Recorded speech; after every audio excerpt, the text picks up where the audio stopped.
চলেন একটু পিছনে যাই। চায়নার সাথে যুদ্ধ বিমান ক্রয় চুক্তি, চট্টগ্রাম মিরসরাইয়ে ভারতের ইপিজেড প্রকল্প বাতিল, ঠাকুরগাঁও এয়ারবেস সামরিকীকরণের ইঙ্গিত, তিস্তা পরিকল্পনা বাস্তবায়নের লং মার্চ, ফলাফল স্বরূপ। মিরপুরে ভয়াবহ আগুনে পুড়ল চট্টগ্রাম ইপিজেডের দুটি কারখানায় লাগা। আগুনে পুড়ে ছাই কার্গো ভিলেজের আমদানি শাখা। 1200 টন কাঁচামাল নিয়ে একটি লাইটারেস জাহাজ ডুবে গেছে, যার ফলে $1 বিলিয়ন লস, বাংলা টাকা প্রায় 121,700 কোটি টাকা, যা অনেক দেশের জিডিপির সমান। হ্যাঁ, এই ঘটনাগুলো কোনো দুর্ঘটনা না, এগুলো পরিকল্পিতভাবে একটা দেশকে পঙ্গু করার চেষ্টা। আর ইতিহাস ঘাটলে ভারতের এরকম অসংখ্য প্রতিশোধমূলক ধ্বংসাত্মক কর্মকাণ্ড পাওয়া যাবে।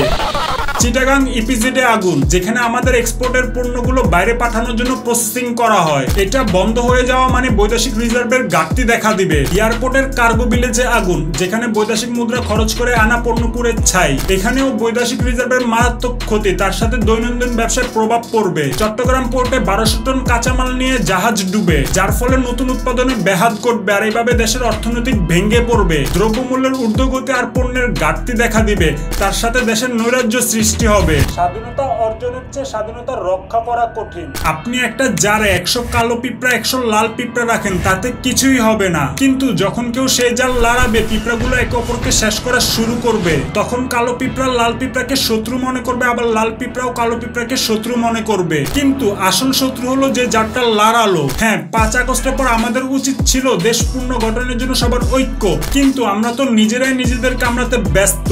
সত্য বলতে বাংলাদেশ হচ্ছে একটা প্রোডাক্ট, আর রাজনৈতিক দলগুলো তাদের স্বার্থ রক্ষায় মানে মুনাফা অর্জনের জন্য অমুক তমুকের কাছে দেশ বিক্রি করে। এখন কে চাইবে যে তার ব্যবসায় লাল বাতি জ্বালাতে? কিন্তু তাদের এসব দান্দায় মাঝখান দিয়ে শুধু সাধারণ জনগণ মরে, আর জাতীয় নির্বাচন যত কাছাকাছি আসবে এরকম ঘটনা তত ঘটবে। এদেশের নিরাপত্তা আসলে কোথায়?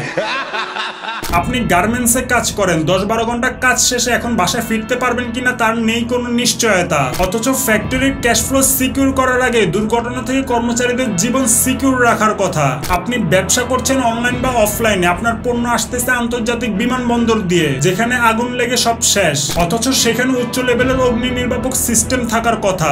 আপনি বড় কোনো বিজনেস প্রতিষ্ঠানের মালিক, কিন্তু সেটা জিও পলিটিক্স বা দেশের রাজনৈতিক অস্থিরতার শিকার হয়ে কখন কিভাবে শেষ হয়ে যাবে টেরই পাবেন না। এইটা কি কোনো কথা? এদেশের সিস্টেম পচে ধ্বংস হয়ে আছে, কারণ সিস্টেমে বসে থাকা মানুষ বা সিস্টেমে বসতে চাওয়া মানুষগুলোর মধ্যে অমানুষের সংখ্যা বেশি, আর তাদের কাছে দেশে মানুষের জীবনের দামের চেয়েও ক্ষমতার দাম বেশি। যুগ যুগ ধরে এই দেশের জনগণ নিজেরাই নিজেদের শেষ করে আসছে। হ্যাঁ, ক্ষমতার লোভে সে 1947 সাল থেকে এই দেশের জনগণ তাদের জানমাল দিয়ে নিঃস্ব হয়ে যাচ্ছে। আপনারা আর কত বছর সময় নেবেন দেশ সংস্করণ করতে? 2025 সালও শেষ হয়ে গেছে। বাকি সব জাতি যেখানে এআই এর সাথে তাল মিলিয়ে নিজেদের সামনে এগিয়ে নিয়ে যাচ্ছে, সেখানে বাংলাদেশ এখনো দেশপ্রেমের আবেগ বেঁচে ব্যবসা করছে। অনেক আবেগ হয়েছে, এবার দেশপ্রেমের মায়ের চোখে।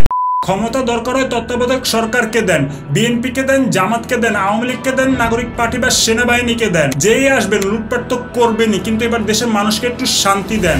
পিস।